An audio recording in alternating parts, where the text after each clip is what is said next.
Well, there seems to be a cross-country agreement, an agreement that is kept hidden, and yet most in Washington and Pakistan, at least, know all about it.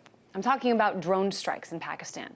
U.S. leaders don't speak much about it, citing security reasons, and Pakistan, while simultaneously condemning the strikes, still allow them to happen for the most part. Now, drone strikes target al-Qaeda and Taliban militants living in some of these tribal areas along the Afghan border. But for the first time, President Obama just admitted it's not only the bad guys who are getting killed. I want to make sure that people understand actually drones have not caused a huge number of civilian casualties. For the most part, they have been very precise, precision strikes against al-Qaeda and their affiliates. And we are very careful in terms of how it's been applied. So I think that there's this perception somehow that we're just sending in a whole bunch of strikes willy-nilly. This is a targeted, focused effort.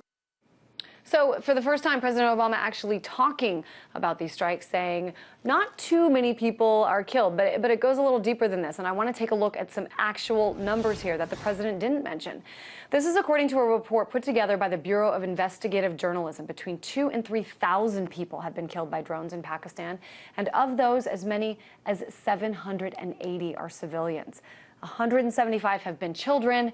And of the 312 drone strikes that have taken place, President Obama has issued 260 of them. Some important numbers here, and to discuss this is Michael Maloof, former Pentagon official, here in studio with me. Michael, talk about what we just heard from President Obama. I think it's pretty interesting the fact that he actually answered a question about it, because this is new, but still doesn't seem to want to admit, for the most part, what we're seeing in these numbers. Well, it's an open secret. It's been an open secret. The Pakistanis certainly know about it. And it actually is beyond, the policy is beyond just Afghanistan and Pakistan. It's also now into Yemen. They've been using them in Yemen. A lot of civilians have been killed there as well. And it is taking a terrifying toll even on civilians, and that's probably one of the major opposition points from the Pakistanis on how many civilians it has been killing. When you're guiding these drones from a half a world away, even though they take off from Afghanistan, what have you, it's difficult sometimes to identify the target from that distance. And yet, I mean, if you think about some of the people that actually are targeted in Pakistan, there doesn't seem to be, at least for the missions at hand, a lot of other options. It's not like you can send in boots on the ground, right, or troops to get these people. So I guess I want to know from you what you say. There's more to the story, though. I have a lot of friends, a lot of people I know, intelligent people, who say, you know, drones seem to be a great idea because fewer people, fewer civilians, fewer troops are killed. But what's the rest of the story here? It's really representing a new concept in warfare that we're getting into, which we might call sixth generation. Even the Russian military is looking at this, where you can fight from afar, standoff warfare, and not commit a lot of troops. And indeed, the fact that we're actually cutting back on troop strengths indicates that we're not going to be fielding tremendous armies like we used to.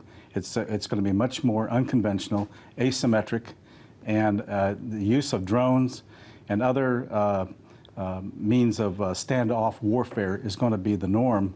And frankly, it requires a lot of advanced technologies, which even that are still in the development stage. And you see the Russian military looking at this very, very seriously as well. But it seems to me that, you know, it not only succeeds perhaps in killing some of the people that are targeted, it also gives this country kind of a bad reputation. Well, it really is a declaration of war without declaring it as such. And when you're surprised and hit from afar, and if you're an innocent target on the ground, it's going to cause major repercussions politically. Let me talk about real quick, because this is something that I don't think is talked about very much, and that is the legal implications here. There are many who suggest that, okay, here's what I understand. Targeted killing is lawful if the suspects are directly participating in hostilities, or if the target poses an imminent threat. However, if people are being killed because they're believed to be associated with terrorist groups, I think that violates international law, but nobody's kind of speaking up or enforcing it. Well, they've been silent about that. And again, it gets to whether or not you have a declaration of war.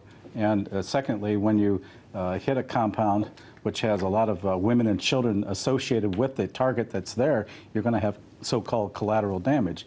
And that is something that legally is so there needs to be a declaration of war before any sort of legal implications. You need something from the Congress if you're really going to go after targets like this, and knowing what the implications are going to be with respect to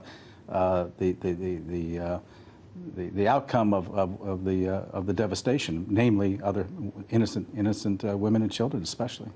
Yeah, it seems to me that, this president and many before him don't seem to declare war, even though a lot of acts that occur seem to sort of resemble it. Interesting stuff. Former Pentagon official Michael Maloof. Good.